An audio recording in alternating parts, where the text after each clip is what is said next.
टपरीला नाव नाही राहिलं. टपरीला वाचलं का तुम्ही महाराष्ट्रात कुठं दुर्योधन पान स्टॉल? वाचलं का कुठं तुम्ही दुःशासन का ढाबा? बाबा का ढाबा आहे पण दुःशासन का नाही? वाचलं का तुम्ही दुशीला बार? माझं वाक्य मरेपर्यंत ध्यानात ठेवा. विद्वान माणसं सुद्धा मूर्खाच्या संगतीनं बर्बाद होतात. झालीत का नाही? आणि महाराज इतका हुशार करणं होता. तुम्ही विद्वान ऐकणारे पटकन सांगतो. इतका हुशार करणं होता महाराज. पाण्यामधून बाण वर मारायचा आणि पाण्यात पाहिलेल्या माशाचा डोळा वर उडवायचा या विचारात होता तो. द्रुपद राजानं स्वयंवर मांडलं होती. द्रौपदी आशाला द्यायची का जो पाण्यात चित्र पाहून वर मासा उडवेल. महाराज कर्णानं डेअरिंगच केली. वा वा हुशारच होता तो. अहो द्रौपदी मुळात कर्णाला मिळालीच होती. तुम्ही म्हणाल झालं कसं? झालं कसं नाही, त्यानं धनुष्याला बाण लावलाच होता. पण घोटाळा असा झाला तिथं कृष्ण हजर होता आणि ही मोठी माणसं दुसऱ्याला उतरून देत नाही. तुम्ही बा एकदा चेअरमन झाले माणसं परत होऊन देतील नाही. देऊन नको तू तीनदा नको एकदाच बरं. लोकांना माणसं पुढे गेलेली चालत नाही. कृष्णानं काय केलंय महाराज नीट ऐका. आता कर्ण मास्याचा डोळा उडवणार आणि द्रौपदी कर्णाला मिळणार. अहो इतका हुशार कृष्ण होता. आता मोठाच माणूस तो. त्यानं द्रौपदीकडे पाहिलं आणि द्रौपदीनं कृष्णाकडे पाहिलं. काहीच केलं नाही महाराज, काहीच नाही. असं वर पाहिलं आणि खाली डाव्या पायाचा अंगठा हलवला. खुर्चीवर बसलो होतं ती. असा अंगठा हलवला. खुर्चीवरची माणसं डेंजर असते. हात हलव अंगठा हलवला. अहो द्रौपदीनं वळ खायचं ते वळ खाल्लं आणि उठली ना द्रौपदी. आणि काय म्हणली माहिती का? मला स्वयंवरच मान्य नाही म्हणून या गाड्याला मिळाली ती. काच मोठे लोक लई चित्र होती महाराज. आता ऐका नीट. नाही तर द्रौपदी कर्णाला मिळालीच होती. फक्त कर्ण बरबाद कशामुळे झाला? हे कशाने बरबाद झाला सांगते ना. ऐका पुढचं उदाहरण. पिंजरा चित्रपटातला गुरुजी अजिबात वाईट नव्हता. परत वाक्य नीट ऐका. पिंजरा चित्रपटातला गुरुजी अजिबात वाईट नव्हता. त्याचा हेतू चांगलाच होता. आणि तो ज्या बाईच्या नादी लागला ना त्याचा हेतू मुळात चांगला होता. फक्त पिंजरा चित्रपटातल्या गुरुजीला इंद्रिय ताब्यात धरता आली नाही म्हणून कुत्र्यासारखा मिळाला. नाही तर विद्वानच होता. बरोबर आहे. पुढे जाऊन सांगा. एकच पेला नाटकातला सुधाकर अजिबात वाईट नव्हता. संगतीनं वाईट झाला. पुढे जाऊन सांगा. वाल्या कोळी अजिबात वाईट नव्हता. डाकूच्या संगतीनं वाईट झाला. आणि रावणासारखा हुशार नव्हता. पण अहंकारानं लंका जळाली द्वारका बुडाली. मरेपर्यंत ध्यानात ठेवायचं. अहंकारानं लंका जळाली आणि द्वारका बुडाली. मग तुमचं माझं वाटोळं फक्त मित्रांनी केलं. आता कीर्तन संपल्यावर घरी जाताना प्रत्येकानं आपले दोस्त तपासायचे आणि त्याला सांगितलं भाऊ बस शेवटची गाठ आपली, परत गाठ घ्यायची नाही. नाही नाही नाही तू माझ्या गाडीवर येऊ नको, येऊच नको. तुम्हाला माणुसकी गेली उडत. तू गाठच घेऊ नको. आणि जर तुम्हाला चांगलं जगायचं असेल तर कधी एक वाक्य लिहून ठेवा. नालायकांमध्ये बसून इज्जत आणि इस्टेट घालवण्यापेक्षा कधीतरी माळकऱ्यात बसून हरिपाठ पाठ करायला शिका. जरा चांगल्यात बसा. कायम डोळे लाल करणाऱ्यांमध्ये काय बसतो? वाक्य नाही का? मैत्री करायची तर बुद्धिमानाशी करा आणि दुश्मनी करायची तर विद्वानाशी करा. हलकटाचं काय नाही लागत आहे. ज्याला बायको हाणती त्याची काय गाठ घेतो तू? जो बायकोनं हल्लाय 3 वेळा त्याची काय गाठ घेतो? अरे गाठच घ्यायची तर विद्वानाचीच घ्या ना. हलकटाशी काय व्हायला लागला? तुझ्या मोठ्या गाडीत आहे, मोटरसायकलवाला लहान गाडीत आहे. तो हॉर्न वाजवला म्हणून त्याच्या कानपट्टीत ठेवून दिली. हॉर्न वाजवलं जो मला त्रास झाला. दीर्घ लय पुरुषार्थ झाला का? नादी लागायचं तर चांगल्याच्या लागा ना. दुश्मनी करायची का? मोठ्याशी करा. मी काय म्हणतो पुढचं वाक्य आहे का? येड्यांच्या काय नाही लागायचं. काहींच्या अंगाला कापड नाही. कापड कोटर आणते ती मागून खिचडी फाटेल. पुढच्या लावून तो फडवून टाकेन.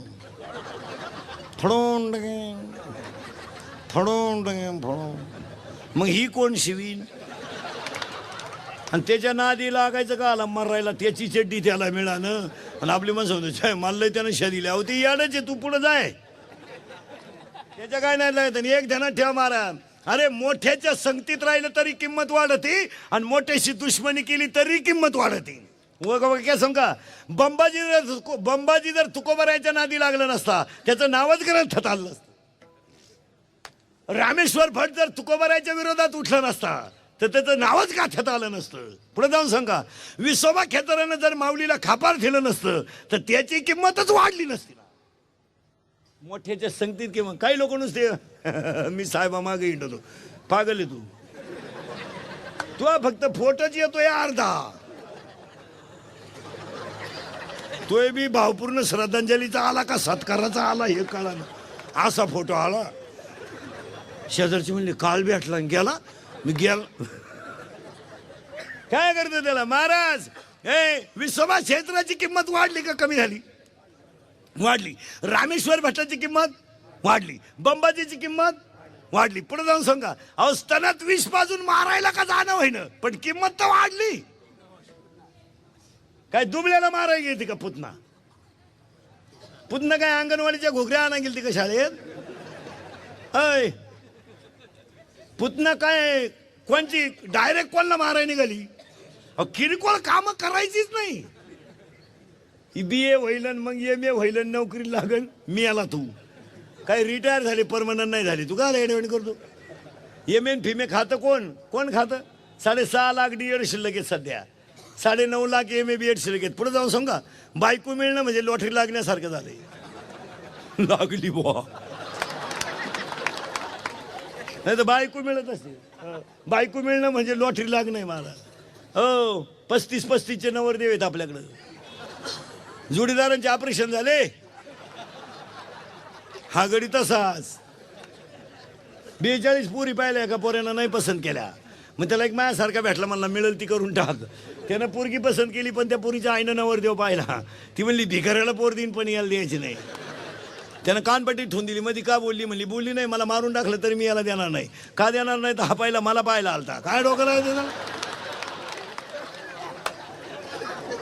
जी बाय कोण फेकू आले काय लोक हे काय ही बायको बिको मिळणार नाही आता. झाकली 1.25 लाखाची. ज्यांचे झाले ते वाचले, जे राहिले ते आता असेच बजाव. कोण खात MN फिमे बावळाटपणा? MN फिमे आले माणसं म्हणते असं तसं नीट आहे का? विष पाजायला गेली पुतना कृष्णाला पहिलं गिराईक होतं, घाट मोठ्याची हो. पुतण्याच्या स्तनाला तोंड लावलं कृष्णानं आणि डोळेच झाकून घेतले. का घेतले ऐका, कृष्णानं डोळे का झाकले तर पहिलं होतं विष. कृष्ण म्हणला तकलीफ होईल, हे शंकराला बोलावलं, तू कर तेवढा कार्यक्रम. कारण विष कोणी घ्यावा? शंकरानं. विष प्याले हा म्हणला दूध आपल्याला. दूध संपलं आणि रक्त आलं. कृष्ण म्हणला रक्त नको आपल्याला. मग रक्त कोणी प्यायचं? ज्यांचे विचार आसुरी आहे, ज्यांचे विचार आसुरी आहे आणि ज्यांची प्रवृत्ती राक्षसी आहे त्याच लोकांनी मांसाहार करायचा असं शास्त्र आहे महाराज. कोणी करायचं नाही. नाही काय लोक बोलले हे नाही चालत, ती पोथिवाचीच आहे, काही बरळू नको. काय माणसं म्हणते बा असं का करतं? उत्तर ऐका आणि कुठं चाललं होतं आपण परत ध्यानात ठेवा. कुरुक्षेत्रावर युद्ध सुरू झालं आणि अर्जुनाला मोह झाला. इथं आपण 10 मिनिटापूर्वी होतो. ती काय काळजी करायची नाही तुम्ही. हो आणि नीट वाक्य ऐका. त्यावेळेस धनुष्याला बाण लावला नाही, पण युद्ध सुरू होण्याच्या अगोदर पहिलं वाक्य धृतराष्ट्राच्या मुखातलं का? आणि म्हणून मी तुम्हाला सांगितलं होतं धर्मक्षेत्रे इथं आपण 10 मिनिटापूर्वी होतो. ती काय काळजी करायची नाही तुम्ही. मी रातभर कुठे जाऊ द्या, तुम्हाला जागेवर आणून घालणार. आता धर्म बुडाला म्हणून पहिला शब्द आहे धर्मक्षेत्री. आणि धर्मक्षेत्रातून किती अध्याय गीता सांगितली? 18. आणि घ्या लिहून 18चे 18 अध्याय एकाच मिनिटात 18 अध्याय लिहून घ्या. अर्जुनाला सांगितलेली गीता किती अध्याय? 18 अध्याय. ऐका पटकन किती कोणते फास्टमध्ये बरं का, फास्टमध्ये. ब्रह्म 1 डोक्यातून जाईल तुमच्या. पहा, ब्रह्म एक माया दोन, ब्रह्म एक माया दोन, गुण तीन, वेद चार, भूतबा शास्त्रता पुऱ्या सात, वसवाट भक्त्या नऊ, इंद्रिय 10, रुद्र 11, राशी 12, धनतेर 13, विद्या 14, 15, तिथी 16, शृंगार 17, तत्व 18, पुराण संवेदी जान षष्ठी कारण 18 पुराणे हरिशी गाती आणि 18 त्यातली 1800 नंबरची ओवी येणेवरी ज्ञानदेव सुखे. हा झाला संपला प्रश्न. काय कळलं तुमचं तुम्ही पहा. कळलंच कुठं काय. दोनच ध्यानात राहिले नाही 18. ऐका परत 18च्या 18 फास्ट. त्यालाही सावध बसावं लागत. हा, ब्रह्म एक ब्रह्म एक माया 2, गुण 3, वेद 4, भूत 5, शास्त्र 6, पुऱ्या 7, वसु 8, भक्त्या 9, इंद्रिय 10, रुद्र 11, राशी 12, धनतेर 13, विद्या 14, 15 तिथी, 16 शृंगार, 17 तत्व, 18 पुराण संवेदी जान शास्त्री, 18 आणि शेवटचं 19 तू आणि 20 मी येणेवरी ज्ञानदेव सुखी. हा झाला. आणि तू आणि मी कळलं बरोबर भक्ती. पुन्हा मुद्द्यावर यायचे. पहिल्या सुरुवात झाली तेव्हाच्या. भक्ती म्हणजे काय.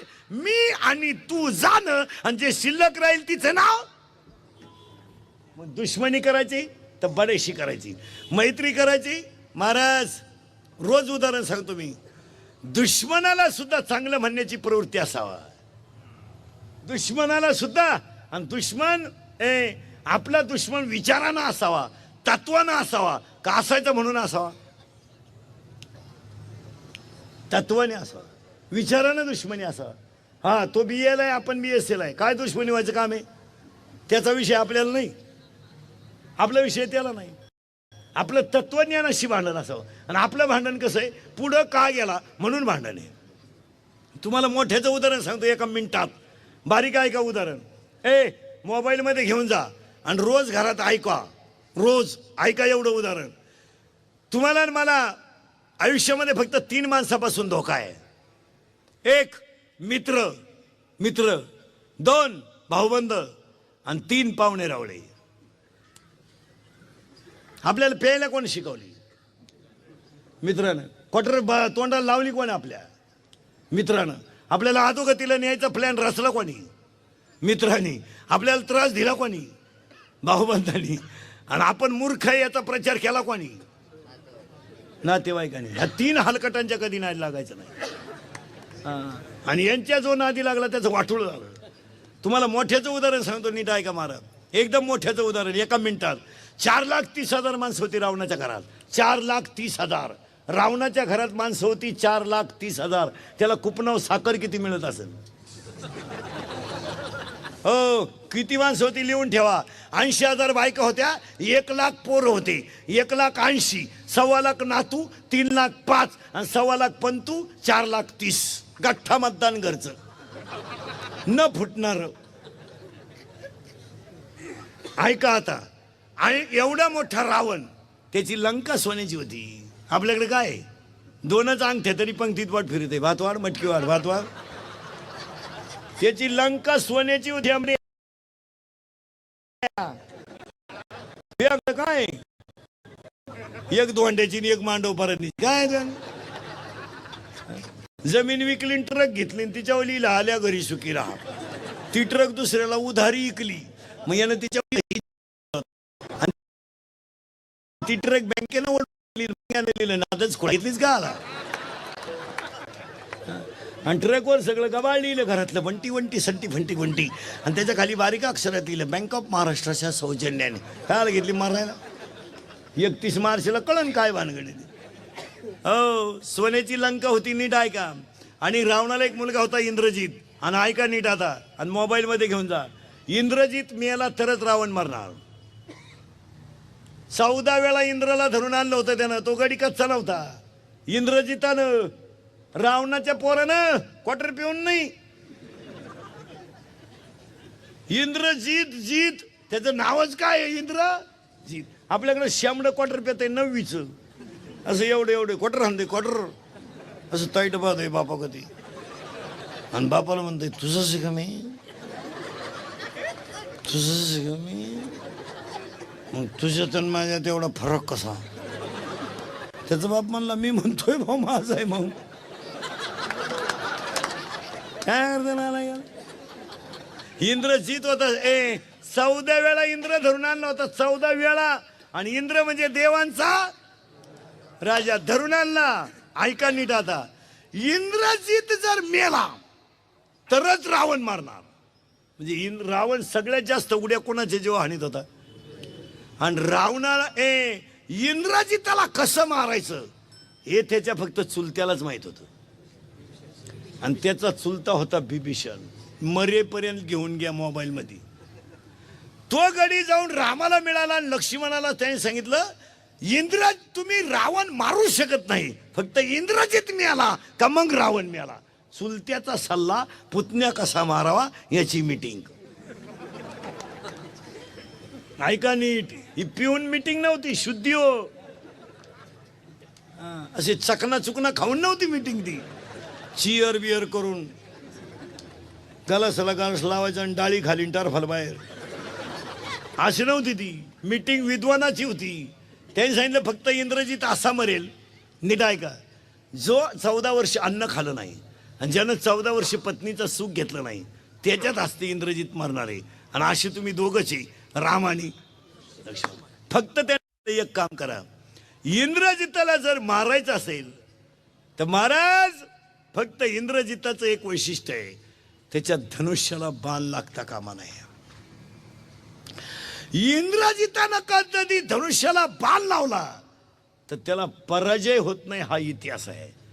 रामाचा सुद्धा कार्यक्रम होईल, फक्त सावध राहा. मीटिंग संपली. इंद्रजिताने पाठीमाग हात घातला भात्यात. काय बोलायचंय मला. इंद्रजिताने पाठीमाग हात घातला भात्यात आणि बाण काढायला गेला. महाराज बाण काढायला गेला तर समोरून बाण इतका जोरात आला महाराज. नीट आहे का? इंद्रजिताचा हात उडाला. उडाला हात उडाला, इतका जोरात उडाला हात. आणि तेवढा भात्यातून बाण जर हातात येतो, रामाचा सुद्धा कार्यक्रम होतो भाऊ. पण नाही चालत महाराज, ललाटीचे ते नाही चालत. हात उडाला, महिला मंडळ बारीक आहे का, आणि तारकन अंगणात येऊन पडला.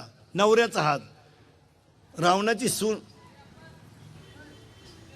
रावण तिकडे लागत तू. रावणाची सून, रावणाची सून सुलोचना, इंद्रजिताची बायको बाहेर आली. सून पतिव्रता होती त्याची. रावण एकादशी धरीत होता, बागल नव्हता तो. आली बाहेर आणि तिनं हात पाहिला तुटलेला. तिचं वाक्य ऐका नीट, ज्याने इंद्राला हादरवलं त्याचा हात तोडण्याची डिरिंग केली कोणी? एवढा विश्वास होता नवऱ्यावर. कोणी तोडला असेल हात? माहेरचेच होते तिच्या. तिथून कुठं लांबची नव्हती, टोळ्या सगळ्या वाड्यातल्याच. महाराज तिने सांगितलं हात तोडायची डिरिंग केली कोणी? तुटलेला हात हल्ला तुटलेला हात. इंद्रजिताचा वट्यावर तुटलेला हात हल्ला तर तो हात काय म्हणतो हे तिला कळत होतं. याला पतिव्रता म्हणतात. नवरा कामावरून आल्यावर बायको म्हणते चहा ठेव का. तिनं तुटलेला हात पाहिला आणि त्या हाताला तिनं कागद आणि पेन दिला आणि त्या तुटलेल्या हाताने लिहिलं, तुझ्या माहेरच्याने माझा घात केला. आणि केलाच होता. ती काही कच्ची नव्हती. तिनं हात घेतला तुटलेला आणि डायरेक्ट रावणा पुढे गेली. रडत होता रावण. इंद्रजित गेला का माझा कार्यक्रम झाला, माझ्या सुनेला काय उत्तर द्यावा. ती सांगितलं मामजी मी ज्यानं हात तोडला त्याचा बदला घ्यायला चालली. रावण म्हणला जा बा, जा म्हटलं. मग तुम्हाला विचारायला का आली? ती म्हणली मी खानदान घराण्यातली, मोठ्याची आज्ञा घ्यावी हे माझं काम आहे. ते काय बोलायच्या गोष्टी आहेत काय? आणि मग ती गेली आणि दरबारातली माणसं याडपट होती रावणाच्या बी. हे मोठ्यांच्या मागे हिंडणारी ईडीच असतात. ती दरबारातली याडपट काय म्हणली माहिती का रावणाला? तुला कळत कसं नाही, तरुण सून आहे तुझी, तो रामाकडे पाठवली. रामाची बायको तुझ्या ताब्यात आहे. उद्या जर रामाची बुद्धी बदलली, मधली लोक लई नंकट राहते मला. आणि तो जर म्हणला माई बायको आणून देन तुझी सून घेऊन जाय तर तू काय करशील? रावण म्हणला ए मूर्खाओ, नीट वाक्य आहे का? रावण म्हणला ए मूर्खाओ, ऐका नीट, ज्या राज्यात रामासारखा राजा आहे, लक्ष्मणासारखा भाऊ आहे आणि सीतेसारखी पतिव्रता आहे, त्या राज्यात स्त्रीवर अन्याय होणार नाही याची मला गॅरंटी आहे. अरे शत्रूला सुद्धा चांगलं म्हणण्याची दानत असावा, शत्रू ते मोठा असावा. आपल्या थोरल्याने गाडी घेतली धाकट्या मला लुटलो बा, काय जळ काय. आपल्याला एखाद्यानं गाडी घेतली ना तर आपली माणसं दरिद्री आहेत, हसत सुद्धा नाही. हप्त्यावर घेतली असं काय मुळ्यात दुखात का तुझं हसना मरून देऊन जाऊ दे. एखाद्यानं लय उंडा घेतला, पुरीत खोड असेल, अरे गप ना पण तू. एखाद्यानं घेतलंच नाही, लफडा, अरे पण तू गप ना डोकाला. अहो महाराज दुश्मनाला सुद्धा चांगलं, मला एक सांगा याच्यापेक्षा विद्वानपणा असेल? अहो जाऊ द्या, राम आपला दुश्मन आहे पण चांगलाच आहे हे म्हणण्याची प्रवृत्ती कोणची होती? रावणाची. आणि सख्या भावाची पुतण्या मारायची मीटिंग होती, एकाच बापाची होती दोन्ही बी. मग मला सांगा आपल्याला बाहेरचे चांगले का जवळचे? मग नादी लागायचंच नाही या ठिकाणच्या. मित्र भाऊबंध पाहुणे रावळे आग लागू दे त्यांना. हो, मंदोदरीनं प्रश्न विचारला होता रावणाला, मला सवती किती, फक्त खोटं बोलायचं नाही. रावण म्हणला एकादशी मी खोटं बोलत नाही. रावण एकादशीला खोटं बोलत नव्हता. ती म्हणलं, रावण म्हणला 80,000. ती म्हणली मग त्यातली आवडती कोणती तुम्हाला? रावण म्हणला गोठाळा झाला. मंदोदरी पुढे दुसरीचं नाव घेता कसं? मग तर भांडण होईल. रावण म्हणला तू हा प्रश्न मला काय विचारू राहिली? ती म्हणली मग रामाची लाडकी सीता पळवताना तुम्हाला लाज कशी नाही वाटली? तो काय कच्ची, ती काय कच्ची नव्हती, पतिव्रता होती महाराज, ती काय बोलायच्या गोष्टी का त्या? मग रावण म्हणतो, मंदोदरी म्हणली गप्पा हाण नका, फक्त माझ्या प्रश्नाचं उत्तर द्या, तुम्ही तुमची इच्छा सीतेकडून का पूर्ण करून घेतली नाही? ऐका आता लय बारीक, तुम्ही तुमची इच्छा सीतेकडून का पूर्ण करून घेतली नाही? डोळे पाणवले रावणाचे. रावणाच्या डोळ्याची कड ओली झाली आणि रावण मंदोदरीला म्हणतो, मंदोदरी सीतेकडून माझी इच्छा मी कालही पूर्ण केली असती, आजही केली असती आणि आत्ताही केली असती. मी सीता वायुमार्गाने आणली. हनुमान येईल लंका पेटविल ही भीती मला नाही.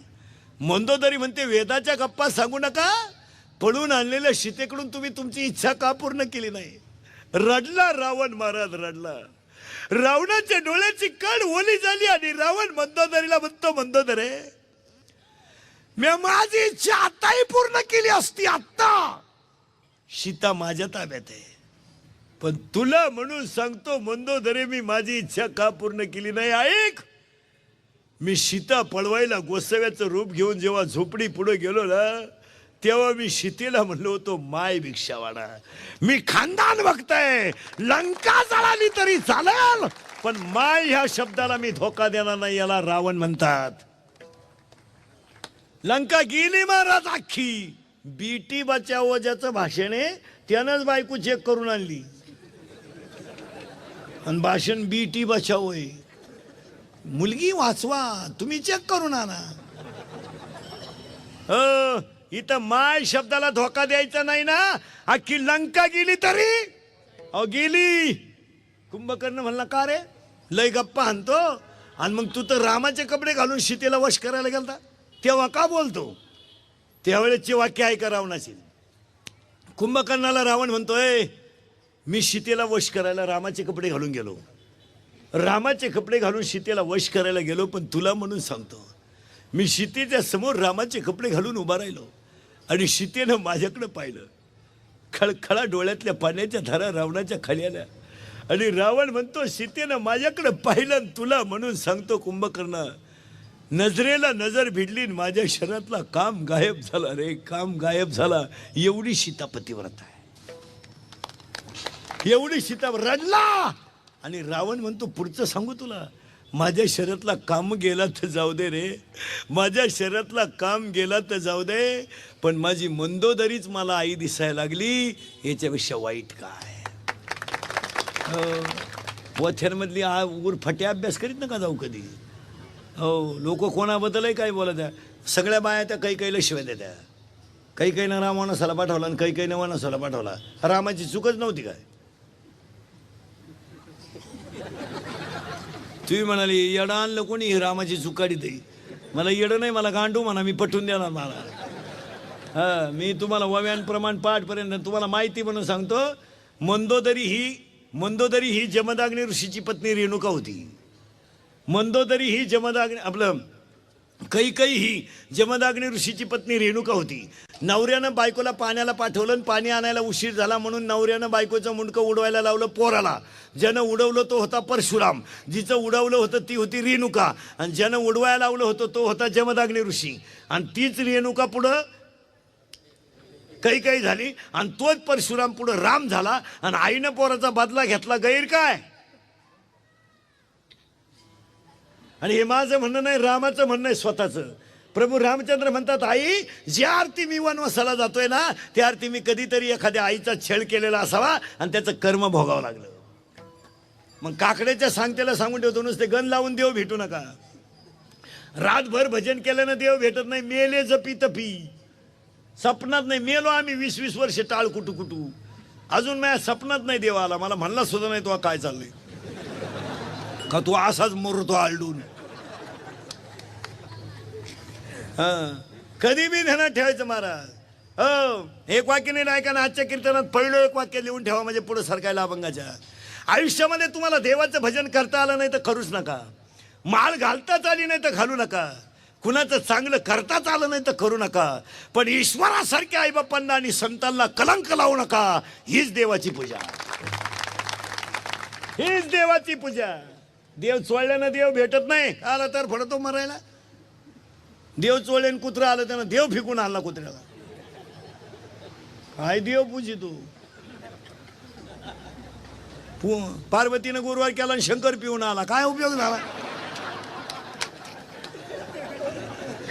पार्वतीचा दणका उठलाय. दुर्गे दुर्गट भारी तुझं संसारी. शंकर आला काळ्या पिशीत मटाण घेऊन. 2-4 कुत्री त्याच्या मागं पिशीत नेली कुत्र्यानं. आणि लिंबूच घेऊन आला आणि पार्वतीचा दणका उठलाय. दुर्गे दुर्गे भारी. शंकर म्हणला कपून टाकेन कपून. मग पार्वतीनं आरती बदलावली, घालीन लोटांगण. काय करता मग? माझं कीर्तन आहे. माझं कीर्तन ऐकून गेलेल्या माणसाला 6 महिने आट्याकन बीपी येत नाही. एकटा हसतो घरी गेल्यावर. आणि पाया पडून एक वाक्य सांगतो कीर्तनात, तुम्ही मला महाराज म्हणावा, माझ्या पाया पडावा, मला मानावा, माझी तारीख घ्यावा. म्हणून मी कीर्तनात कधी वाईट नाही बोलला. मी कीर्तनाला कटाळलेला माणूस. मला फेटे का पाहिलं तरी मुंगे येते. आता नको, लय आरडलो महाराज. माझी कॅपॅसिटी संपली. पाय सपाट झाले उभं राहून. तरी 90 करतो महिन्याला. आता हे 3रं आहे सकाळपासून. तरी तुमच्यापेक्षा फ्रेश आहे का नाही? तुमची अडचण काय आहे बा? इथं येऊन असं बसतो म्हणजे एक काय पगार खुटला का तो? काय झालं?